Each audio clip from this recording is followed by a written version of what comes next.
At Arizona State University, we're bringing world-class education from our globally acclaimed faculty to you. Earn your degree from the nation's most innovative university. Online. That's a degree better. Learn more at asuonline.asu.edu. Here comes The Fat Man in The Nightmare Murder, starring J. Scott Smart.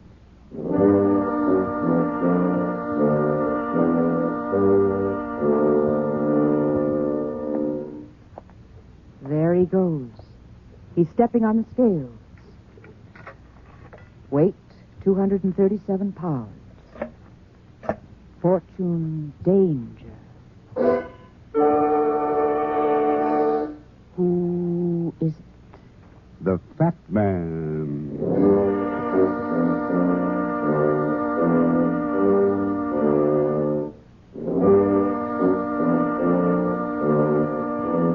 It takes a good man to make a first-class old-fashioned. You have to muddle the sugar, bitters, and water properly, then toss in the ice and whiskey, and then carefully twist the lemon peel on top. Like anything else, it's simply a matter of following the recipe. But here's another illustration. If you take a liberal jigger of motive, add a slice of opportunity and a dash of means, and then pile a dozen or more old-fashions on top of this, you're quite likely to end up with a real gruesome hangover. Murder.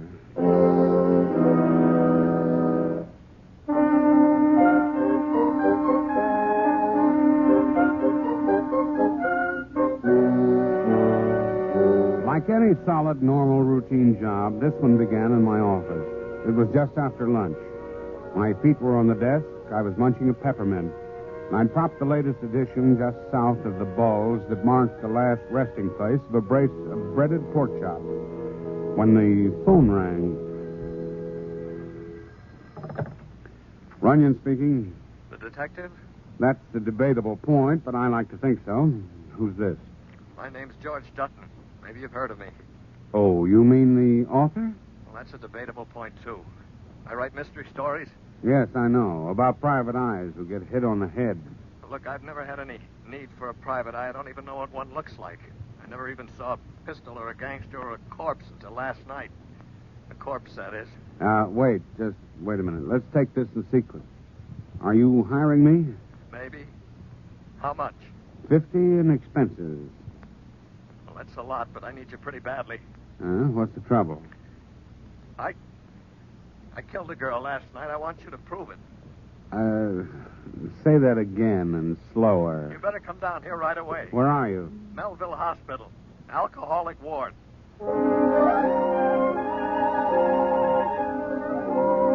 The closest I'd ever been to the alcoholic ward at Melville was reading The Lost Weekend. After I convinced them I wasn't a prospective client, they gave me some of the dope on George Dutton. Their assumption was his writer's imagination had picked up an Italian collaborator during the period in question, namely a batch of martinis. Runyon? Yeah, what can I do for you, George? Sit down. On the bed. Now take it easy, will you? My head. I know what you mean. Is that better? Yeah. Now, look. You're going to think I'm crazy like the rest of them, but I'm not paying you for an opinion. Here. Here's 2 days' worth, $100. Thanks. Now, for this, I'm supposed to hang a murder rap on you, huh? Or did I hear it right over the phone? You did. At least I'll know, Runyon, if it happened. If I killed her, at least I'll know I'm not crazy. All right, Anything's George. better than that kind of doubt, Runyon. Anything. Now, take it easy, George. Just tell me about it, huh? Yeah, I know. Calm, collected, lucid, logical, right? Yeah. Okay. I've been working hard, see? Trying to meet my publisher's deadline on the novel. I got tired last night around 7 and went to bed. Dead, wrung out, gone, you know? Now, this I'm sure of. Somewhere around 10 or 11 o'clock, I got up, put on my clothes, and went out for a walk around the block. I just turned the corner when it happened. What? I'd seen the car a lot in my neighborhood, a black Buick convertible. I'd seen the girl in it, too. Stunning girl, blonde, eyes like sapphires, figure like, well... Yeah, I know what you mean. So what? So she pulled up to the curb and asked me to get in. How come? Well, am I so horrible? She did it, that's all. Okay. Who was she? I don't know. I don't know anything about her. She handed me a bottle, and that's how it started. Mm-hmm. Mistake number one. Yes, so right. So anyway, we drove around for a while, and I listened to her talk, and pretty soon the bottle was gone, so she pulled out another one, and pretty soon that one was gone, too. What'd she talk about? Death? Hmm? Yeah. It seemed perfectly normal at the time. She was fascinated by death. Wrote poems about it, she said. Quoted from them all the time. Anyway, things got pretty fuzzy about then. I don't remember much. People, voices, lights. One thing, though, Runyon. One thing. There was a big red rooster about 10 feet high. Oh, yeah, naturally. It wouldn't be an evening without one. What was his Now, wait a name? minute. A sign, Runyon. A neon sign. I remember it blinking at me while she stopped by the trash can. What trash can? How do I know what trash can? A trash can. There was the red rooster and the trash can, and she stopped and took something out of her purse and dropped it in. And there were more lights and more people and more riding in the car, and then pretty soon we were alone, and she was pouring drinks for the two of us. And where was this? I don't know. You got me. She handed me a glass, see? She raised hers for a toast. To death, she said. And I saw she had a gun in her hand, pointing it at her head. I grabbed it, got a hold of it, but it went off. Oh, great. Last thing I remember was her lying on the floor, and then the floor was rushing up at me. Well, that's it. What do you mean, that's it? What happened after that? Nothing. When I opened my eyes, I was in my own bed, in my own apartment, with my clothes right where I'd left them at 7 the night before. The night man swears I wasn't out of my room all night. Nobody believed me. They said I dreamed it. I had a couple more drinks, found the cop on the beat and told him, too. That's how I got here. They all think I'm crazy. Well, maybe I am. But go on, find out for me, Runyon. Get on it, will you? Get on it.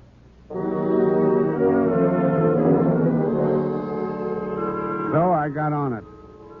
First, there was the janitor at George's apartment. Listen, Mr. Runyon, I've been nightman here for 12 years. I know George Dutton as long as he lives here. He couldn't leave this building last night without me seeing him, and I didn't see him. You can take my word. He's not. Then there was the bartender George had mentioned. Look, all I know is he come in at an indecent hour this morning, screaming for the hair of the dog that bit him, just like all the other times. Yeah, especially the last time. What happened last time? Oh, same thing, a couple of years ago. Only that night he got out of bed and trapped Adolf Hitler in the information booth at Grand Central.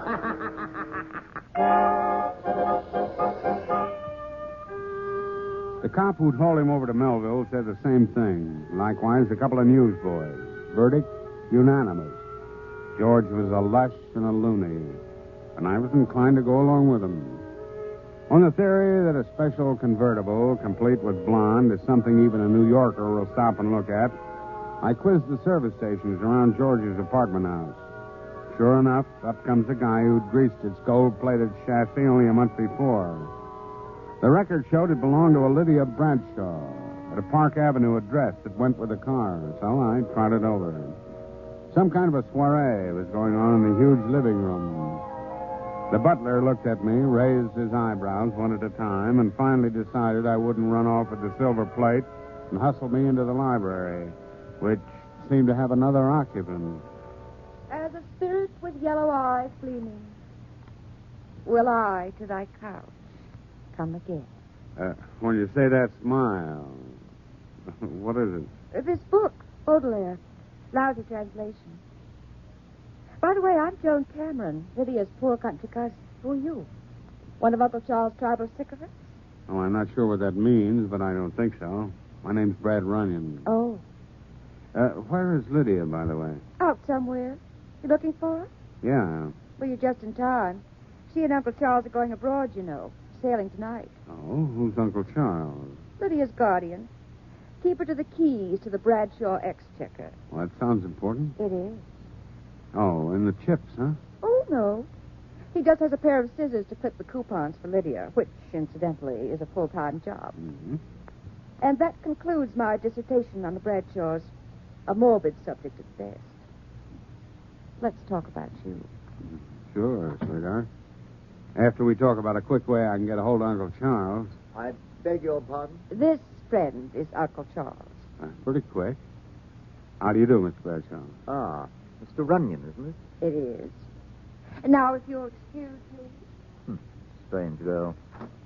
Now, Mr. Runyon. I've come on a peculiar errand, Mr. Bradshaw. When do you expect your niece Lydia back? Oh, in an hour, perhaps 2. Why?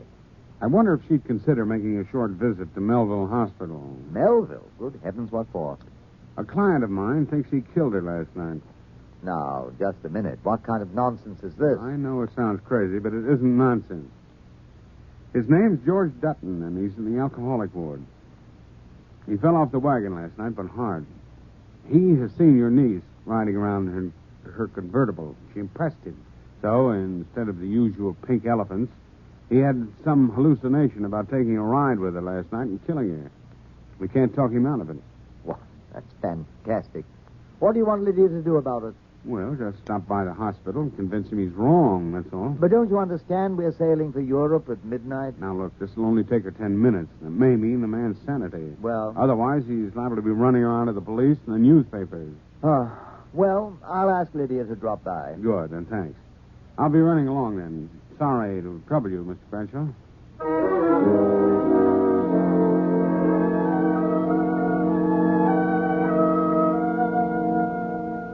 Well, what's the verdict, Runyon? You think I'm nuts now, too, huh? George, listen. Now, hold yourself. This doesn't mean you're nuts. Could happen to anyone. Shut up. What was her name? Lydia Bradshaw. Bradshaw? Yeah, and she's coming over here to see you. Now, listen, Runyon. You're working for me. See, you're not working for them. You're Now, wait working... a minute, George. You listen to me. I'm telling you this happened. I was there. I wasn't in bed dreaming it. This dame is dead. Do you understand that? Shut up over there. I won't shut up. I'm telling you, kids, you'll go off your rockers. Now, look, Doc, wait. Look, George, there's no use arguing about it. I talked to her uncle. The girl's coming here. That'll convince you, won't it? She's not coming here because she's dead. She's dead. I held her with these two arms. I heard the gun go off. I felt her go limp in my arms. In my arms. Oh, no. No. I'm sorry. Who's George Dutton? Right over there. I'm Lydia Bradshaw. Well, what about it, George? You're all right? What do you mean, Mr. Dutton? Well, last night we were together, don't you remember? Well, no. Sorry, I don't. I don't remember ever seeing you before. Go away. Go away. Come on. Isn't there anything I can do? No, you may as well go now. But the poor man. You heard what he said. Now go on, get out of here. Get out. I'm terribly sorry. Thanks very much, Miss Bradshaw. I do hope you'll be all right. Yeah. Good night. Good night.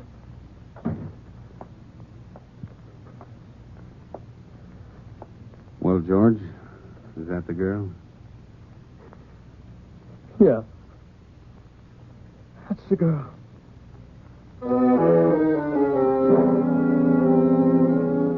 So that tied it up. I refunded him $50 of the $100 he gave me, recommended a good psychiatrist, and took off. It was after my dinner time, so I walked toward the East 50s, a little Italian restaurant that makes wonderful lasagna. Suddenly, I found myself looking across the street at a bar on the opposite corner with a blazing red rooster in neon lights.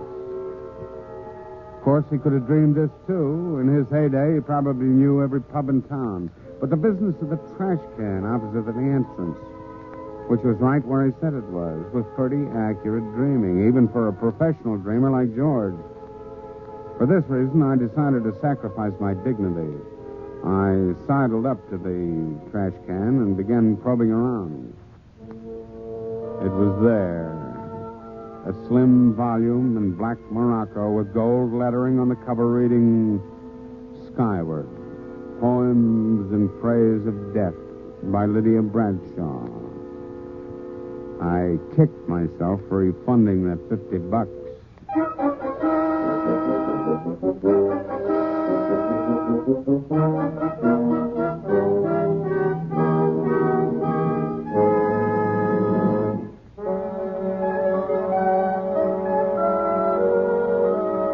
I stood for a minute in the glow of the Red Rooster sign and thumbed through the book of poems. Then I went into the bar. Yes, sir. What'll you have? Make it a beer. Any special kind? Well... How about a tall, cool glass of McCoy's Pale Ale? That sounds like a commercial. It is. See the sign up there? Don't let them fool you, brother. Reach for the real McCoy. Okay, I'm sold. Draw one. Right. I quaffed my real McCoy and skimmed through Lydia's Ode to the Dark Angel. Tossing a Morocco-bound book into a trash can, it seemed a strange thing for a girl to do until you read the poetry, whereupon it became clearly the only thing to do. It was so awful, I gave up trying to read it and concentrated on the frontispiece, which, as with all privately printed works, was a picture of the author. Looking at it now, it seemed to me as if I'd seen Lydia Bradshaw somewhere before she'd walked into George's room at the hospital. But I couldn't put my finger on it. How about another real McCoy? No. Wait a minute. Don't go away. Yeah? Were you here last night? Sure. Why? Here, take a look at this picture. You ever seen her? Who is she? Name's Lydia Bradshaw. Was she in here last night? I don't know. Maybe, but I don't remember seeing her. She came in with the after-theater bunch. I wouldn't remember anyway. Ma been here 4 deep at the bar. Why, Frank. Huh? Oh, excuse me, I gotta... Wait a minute, Frank. What do you mean you don't know Lydia? Well, I didn't say that, Miss Cameron. Frank? I didn't say I don't know her. I only said I wouldn't remember if she was in here during rush hour last night. Excuse me, I got a customer waiting. Customer my foot. The liar. Oh, please don't think I'm dogging your footsteps, Mr. Runyon.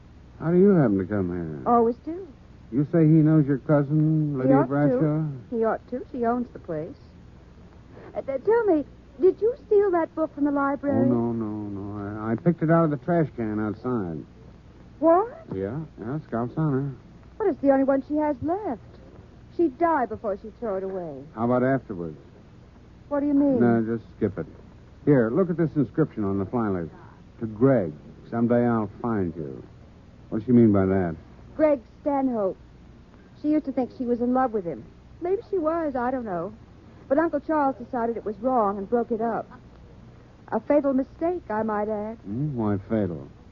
They found Greg the next day with a champagne glass in one hand and a gun in the other. He'd shot himself.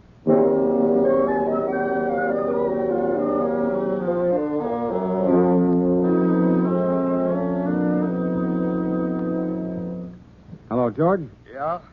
This is Runyon. What do you waste your time on me for, Runyon? I'm nuts, you know. I'm now, crazy. shut up, George. Take it easy. Answer me a couple of questions.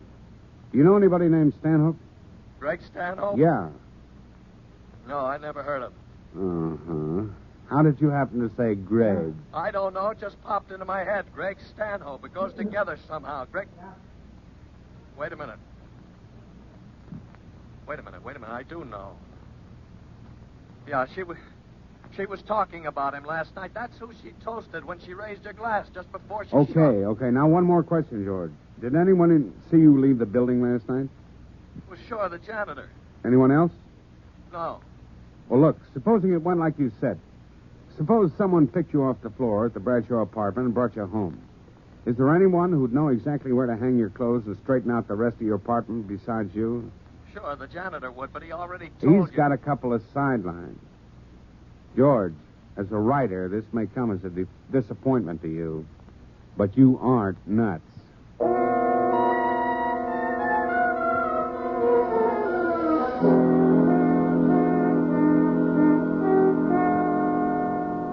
Listen, Mr. Onion, get your foot out of my door before Now, take it easy, pal. I'm coming in. I already told you all I know about George Dutton. That I'm inclined to doubt.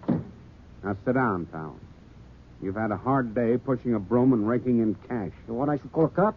There's a law against breaking into a guy's apartment. There's also a law against criminal conspiracy. I said I give it to you this afternoon, all of it. Don't call me no criminal conspiracy because I'm janitor, no criminal, see? How much did Charles Bradshaw pay you to tell me George wasn't out of his apartment last night? I don't know nothing, I tell you. Now get out of here. Now, you come clean first. You saw George coming and going. You helped Bradshaw put him to bed last night. No, I didn't. Honest, I didn't. You better level with me, Buster, before No. I knock... Don't come near me.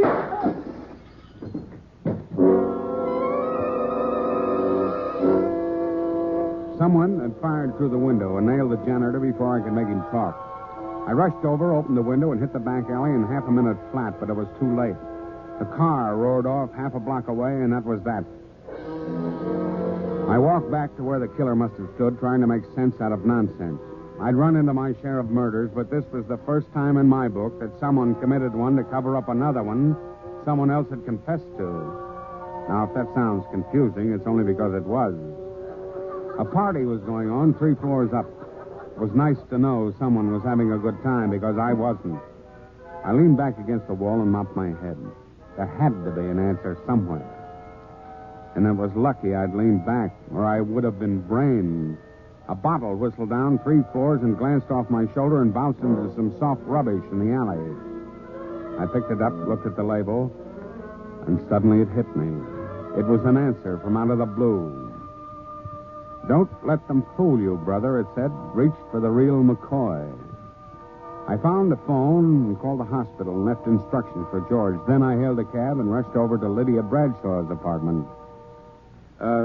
What time is it, Miss, Bradshaw. Yeah, Bradshaw.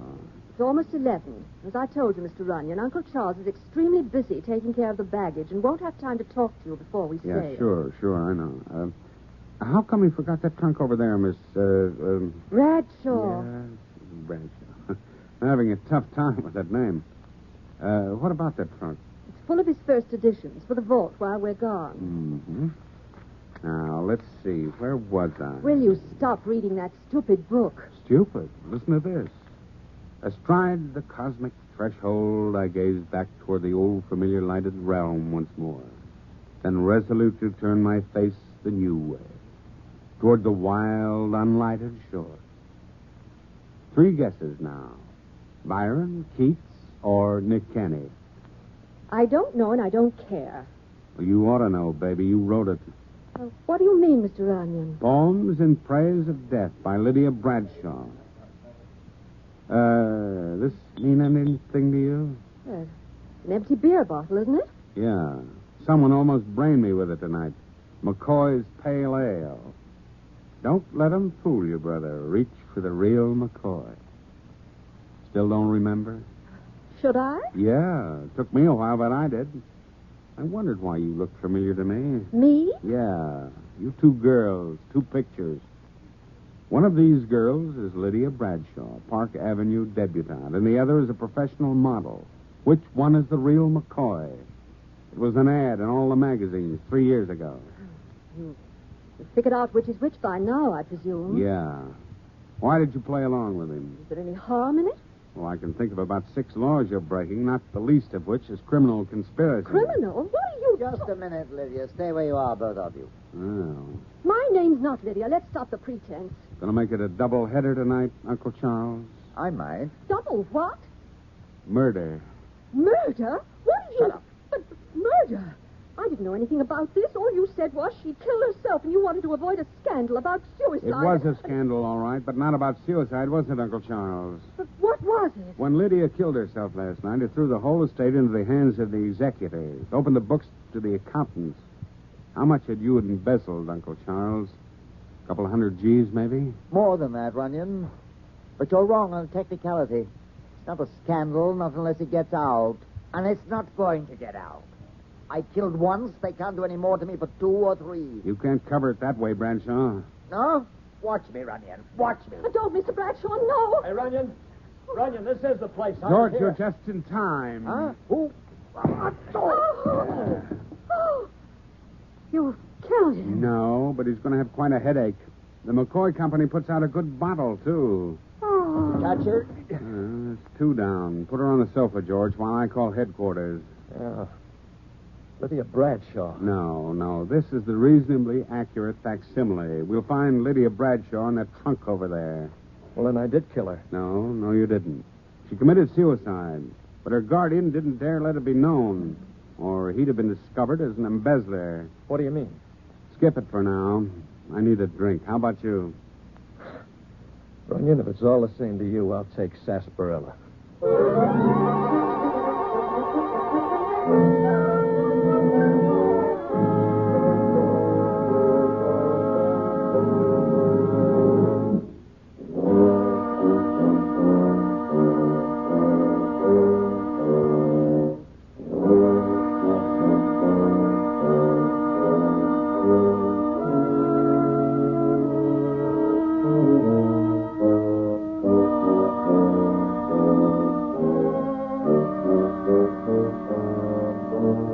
The Fat Man, starring J. Scott Smart, was directed by Clark Andrews.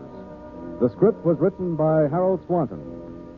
Heard on tonight's show were Lyle Sudrow as George Dutton and Gertrude Warner as Joan Cameron. The music was composed by Mark Winston. Your announcer, Don Lowe. Listen next week to another exciting adventure of the Fat Man. G Note for Murder.